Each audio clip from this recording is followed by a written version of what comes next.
Hello, I'm Dr. Jeanette Raymond, psychologist, psychotherapist, relationship expert, and author of Now You Want Me, Now You Don't. Today I'm going to talk to you in part 4 of my series on the capacity to love about sexual passion in a relationship and what that means in relation to loving your partner. So just imagine for a moment that you had a very romantic beginning to your relationship and you couldn't keep your hands off each other, that everything physical felt good and warm, and you got turned on easily, and it kept going for a long time in your relationship. But suddenly you're noticing that you're not really turned on by your partner. You kind of do the deed because it proves that you still have something in the marriage. There's duty and obligation. It's kind of some kind of relief. It's a way of connecting, but it's not really pleasurable. It's not exciting. It's not making you feel good. It's not making you feel wanted and loved and comforted and pleasured. And your whole experience of it is now so very different to what it used to be when you couldn't wait, when it was thrilling and made you tingle and feel the depths of passion in a surrender where you were vulnerable, you let go, you trusted your partner to please you, to care about you as well as themselves in the act of making love. So when you lose this sexual passion, when something interferes and disrupts your connection in the sexual arena, then you cannot love each other in the same way, because part of romantic love is the desire for each other, for sexual passion, no matter what.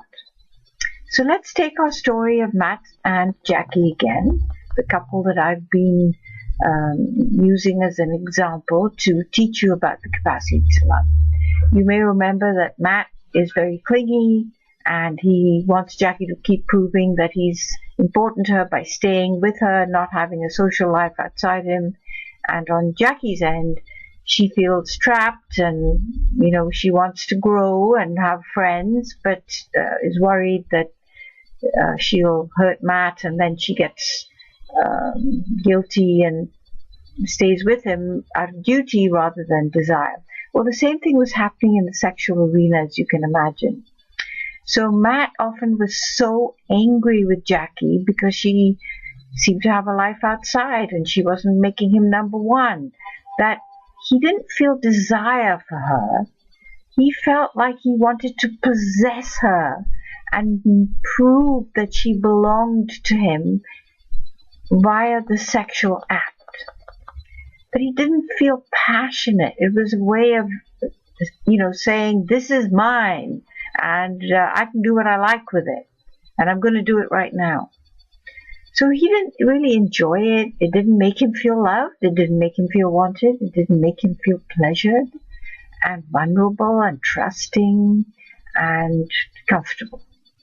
On Jackie's end, she would submit to having sex with him out of guilt, that she's got to prove that she's still available sexually, that she's just going to comply with his wishes so as not to kind of rock the boat or make him angry.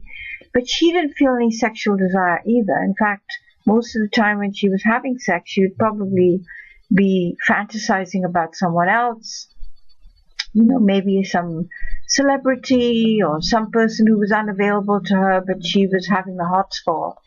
And there were times when Matt would do the same. He would imagine some, fantasy woman who was like his mom, always loving, always caring, always taking care of him, doing anything for him, being sacrificial. That was his fantasy. And of course, Jackie's fantasy was to want someone who was just thrilled to be with her, who wanted her to grow and develop and create all sorts of opportunities for her. So each one of them were having these fantasies about the person they would rather have sex with than themselves.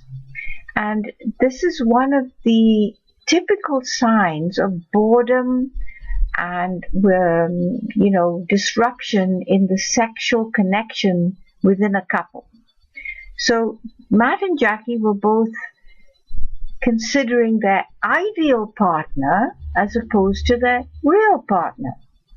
So when Matt put on a lot of weight around his paunch, because he was drinking to relieve his stress, Jackie would see that as something unattractive, and she wouldn't want to be caressing him and, holding him sexually because he looked a bit ugly in that place.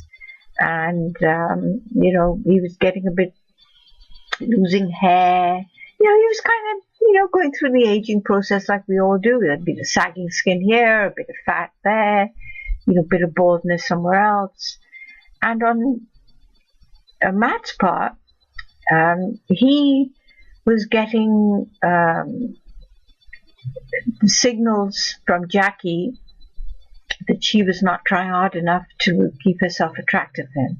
He also noticed, a bit of sagging skin under her chin, her breasts were sagging, there was more fat on her hips, and so on. So she became the less attractive ideal woman.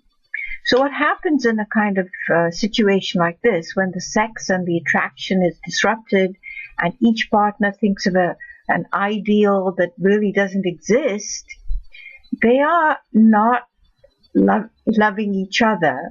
They're having a love affair with themselves in their minds with an ideal partner.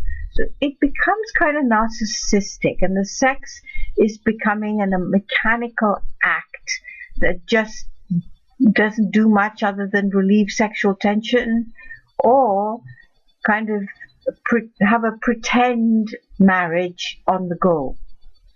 So those are the signs to look out for.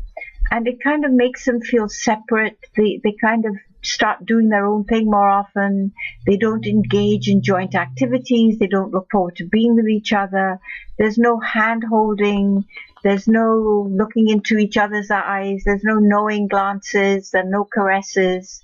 There are no heads on shoulders and arms around each other. All that kind of gets disrupted. And in those kind of situations, it's very hard to find the capacity to love, because you're looking at something that doesn't appeal. You're imagining some ideal that you wish you could have that you didn't, so it makes it even worse because you're seeing the contrast. And then one of the things that happens is you're looking for ways in which your partner is not performing in an ideal way outside the sexual arena. So Matt started getting furious and extremely jealous of any time, they were out in a restaurant and Jackie would talk more in a humorous and amusing way to a waiter, or there'd be times when Matt would be chatting with, someone on the phone to make a reservation for somewhere they were going. And she'd say, well, why can he laugh and joke and let that person be whoever they are, and yet he doesn't do that with me? So suspicion and jealousy and, kind of tunnel vision started to creep up, and the capacity to love was lost. Until I helped them see this in the therapy room. I showed them how they used to come and hold hands and look into each other's eyes. They would kind of rub each other's backs and necks and legs when they were distressed. They'd comfort each other if they were crying. But now they kind of sat apart. They didn't want to touch each other. The cushions would be on top. They wouldn't look at each other. They would kind of withdraw if there was any attempt made to touch. And that I talked to them. I said, what's happening in your sexual lives? And both of them took a big sigh, as if it was a big deal. And he just, well, I think nothing much, in other words, it wasn't really happening. And I talked to them about how it used to be, and how not only were they having less sex, but the actual sex didn't feel good. It felt mechanical. One or other had to drink a lot before they could do it. They made all sorts of excuses about couldn't happen this night, that the kids were ill, or they were tired, or someone was home late, or it just wasn't the right time, or somebody wanted to finish watching a TV program, or their foreplay was just not working anymore, or they'd make up all sorts of excuses about feeling aches and pains and sore, and in so many ways they lost that connection through sex. And the capacity to love involves loving your partner through the aging process. They're not going to look pretty all the time.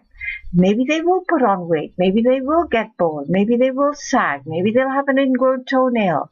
Maybe they'll have hair on their chin because the estrogen level in a woman is disappearing after menopause. There will be changes to the physique. There will be changes to the arousal mechanism. There will maybe be some difficulty getting to an orgasm in the same way. But that's part of the capacity to love, accepting that your partner is going to grow old. There'll be changes to the timing, to the rhythm of sex, to the attractiveness of each other. And that's really about the capacity to love in the real world. If you go into a fantasy world of your ideal partner who doesn't exist, and you keep fantasizing about them, it means you don't love each other. You're loving yourselves in your fantasy world.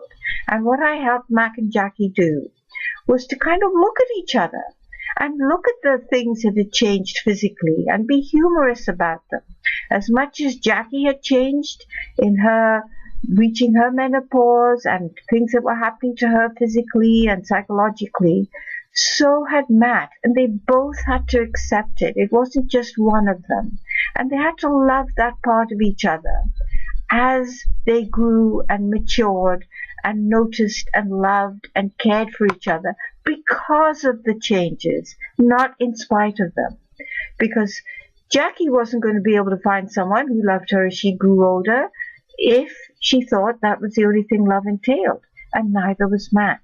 So I had to kind of reacquaint them with who they really were and what the reality entailed, and how they really had to come to terms with the fact that this is part of the growth. They were both growing, they were both aging, they were both changing, and their rhythms and their biological and their sexual rhythms are also changing. And as I talked to them more and more about that, you could see them kind of relaxing and surrendering into it, and kind of, giving a little bit of nudge and touching each other and making fun of a worry line here and an age spot there, and kind of making it something lovable instead of something distasteful. And in that way, I helped them find the capacity to love again. I hope you and your partner will be able to do the same. Looking forward to hearing from you and your experiences and answering any questions you may have.